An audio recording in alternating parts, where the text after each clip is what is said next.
warahmatullahi wabarakatuh. Kami dari kelompok 2 ingin mempresentasikan podcast dengan tema Membangun Fondasi Digital Arsitektur dan Tata Kelola TI di PT Digital Nusantara. Dengan saya Tria Utari, NPM 2241 Saya Megari Mitasari, NPM 23411073. Saya Putri Nurliani dengan NPM 22411053. Saya Wandesi Kamasari dengan NPM 23411002. Saya Wetan Masda dengan NPM 22411032. Saya Muhammad Eka Jagsuma dengan NPM 22411027. Halo Sobat Digital, selamat datang di podcast Membangun Fondasi Digital. Tempat kita ngobrol santai tapi mendalam soal arsitektur dan tata kelola teknologi informasi di dunia bisnis modern.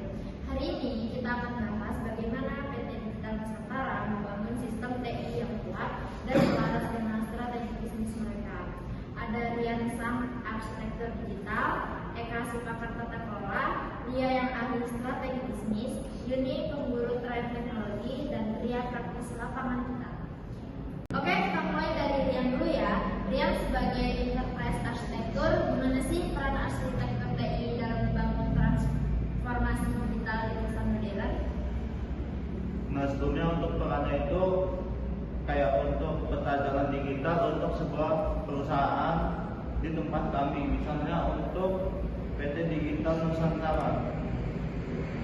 Adanya untuk membantu semua sistem mulai dari aplikasi, server sampai data tetap terhubung dan sejalan dengan tujuan bisnisnya. Kemudian kami melakukan kerangka kerja toba agar desain sistem tetap konsisten dan adaptif terhadap perubahan teknologi seperti cloud dan microservice. Kami mulai dengan menentukan bisnis untuk meningkatkan efisiensi layanan pelanggan. Kemudian untuk mendesain sistem berbasis microservice di cloud sehingga mudah dikembangkan dan diintegrasikan. Setiap tahap kami dokumentasikan dalam arsitek sistemnya agar mudah dipantau dan diaudit oleh tim governance. Setelah itu adanya framework program yang menjelaskan bagaimana fokusnya untuk melakukan desain dan pengembangan arsitektur teknologi informasi. Kemudian adanya hubungan dengan TOGA, mengatur bagaimana sistem dibangun dan terhubung satu sama lain. Kemudian adanya COVID 2019 untuk melakukan tata kelola dan kontrol teknologi informasi. Setelah itu adanya hubungan dengan COVID untuk melakukan mengatur bagaimana keputusan teknologi informasi diambil dan dievaluasi. Kemudian adanya ISO 27001 fokus pada keamanan informasi dan melakukan hubungannya dengan menjamin setiap desain arsitektur aman dan patuh terhadap standar keamanan. Jadi TOGA berfokus pada bagaimana membangun sedangkan COVID memastikan bagaimana mengendalikan dan mengawasinya.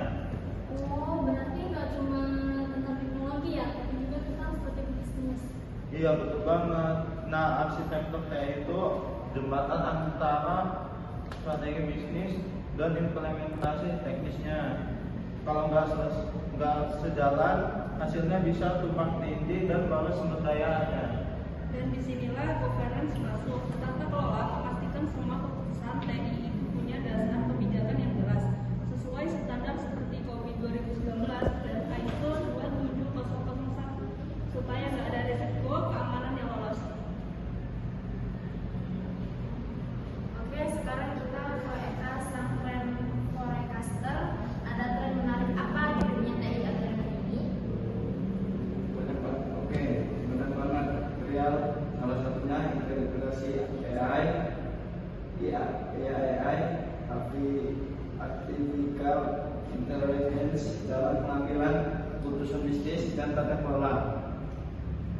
AI sekarang dipakai untuk prediktif, analitik, deteksi ancaman cyber sampai otomatisasi audit TI. Selain itu regulasi seperti Undang-Undang Perlindungan Data Pribadi atau Undang-Undang PDP juga sedang jadi perhatian besar karena terdampak langsung secara perusahaan malah data pelanggan. Dan itu penting banget. Governance sekarang nggak bisa lepas dari kepatuhan terhadap undang-undang PDP. Kalau tata kelolanya lemah, bisa-bisa perusahaan kena sanksi besar. Saya lihat sih tren ini juga mendorong bisnis untuk lebih transparan dan efisien. Jadi bukan cuma soal peraturannya doang, juga meningkatkan kepercayaan sih kalau Menarik banget ya. Sekarang kita lanjut ke Ria yang langsung terjun ke lapangan. Gimana sih tantangan implementasi arsitektur dan governance di dunia? Wah, tantangannya tuh banyak banget sih ya. Misalnya saat perusahaan beralih ke cloud hybrid, banyak tim operasional yang belum terbiasa. Ada tantangan integrasi data, keamanan, dan efisiensi biaya. Tapi kalau arsitektur dan tata kelola sudah jelas dari awal, semuanya bisa dikontrol lebih mudah. Kita tahu siapa yang bertanggung jawab, apa prioritasnya, dan bagaimana resiko diatasi. Setuju banget ya. Kadang orang fokus kepada alat atau teknologinya, tapi lupa peran tata kelola dan desain arsitektur yang menjadi fondasi tersebut. Dan disinilah kolaborasi jadi penting. Governance bukan penghambat inovasi, justru penjaga supaya inovasi tetap aman dan terarah. Sekarang kita bahas contoh nyata nih. Kita ambil studi kasus di PT Digital Nusantara.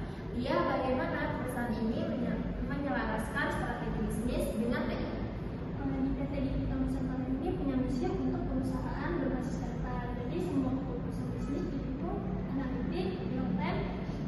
Nah, arsitektur TI ini juga dibuat saya memungkinkan integrasi antar sistem bisnis mulai dari penjualan, logistik sampai layanan pelanggan.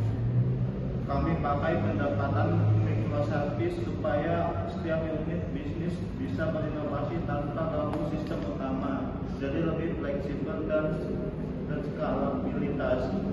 Dari sisi governance, kami memastikan semua keputusan TI diambil berdasarkan kebijakan risiko yang disetujui manajemen dengan pengawasan internal audit berbasis COVID. Nah, hasilnya proses digitalisasi jadi lebih cepat dan aman. Begitupun tim operasional juga jadi lebih percaya diri karena ada panduan yang jelas. Dan kalau bicara tentang tren teknologi, pendekatan kayak gini cocok banget buat kayak era AI dan big data. Perusahaan bisa adaptif tanpa kehilangan. Wah, diskusinya keren banget ya hari ini. Sebelum kita tutup, boleh dong masing-masing kasih pesan singkat untuk pendengar kita. Bangun arsitektur TI yang kuat, investasi jangka panjang, jangan buru-buru, tapi pastikan desainnya panjang. Patuhilah tata kelola karena di situ kunci keamanan dan kepercayaan stakeholder. Pastikan strategi bisnis dan TI selalu berjalan beriringan bukan linglung. Mengikuti tren teknologi tetapi tetap kritis dan pahami dampaknya bagi organisasi. Di lapangan, kesiapan tim dan proses jauh lebih penting daripada sekedar alat canggih. Oke, mantap banget ya. Terima kasih semuanya. Lia, Yuni, Rian, dan Eka atas insight-nya hari ini. Buat sobat digital, jangan lupa follow dan subscribe channel kami untuk episode berikutnya. Sekian podcast dari kami. Wassalamualaikum warahmatullahi